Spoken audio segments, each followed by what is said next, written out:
The whispering woods, the silence in Oakhaven had become a heavy, unwelcome guest. It settled over the village like the creeping frost that was now appearing in the deep forest, a frost no one could explain. Ilara, the village's most capable hunter, felt the tension like the tension in her own bowstring.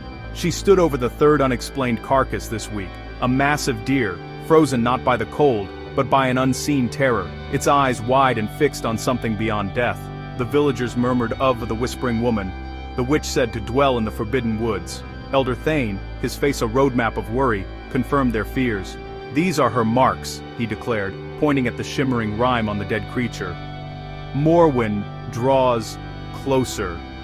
Ilara dismissed it as superstition, but that night, the wind carried more than just cold air to her small cabin. It carried faint, melodic whispers, a sound that vibrated in the bone, not the ear. Her younger brother, Finn, paced nervously, recounting how his sheep had been found alive but paralyzed by fear. The air shifts, Ilara, the trees watch. Driven by duty, and a need to crush the mounting panic, Ilara armed herself. She traded her hunting knives for a sturdy axe and walked past the boundary stone, deep into the whispering woods.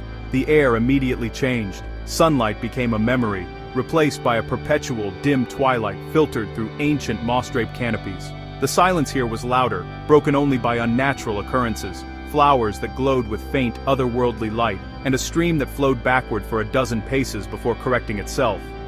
Then, she saw her. In a small, mossy clearing stood Morwen.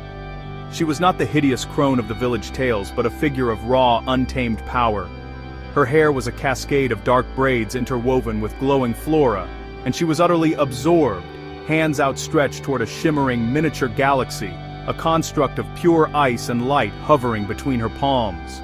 Ilara reacted instantly, her hunter's instinct overriding her shock. She drew her bow, the arrow knocked and steady. "What have you done to the animals? To our village?" Ilara demanded, her voice sounding thin against the forest's vastness.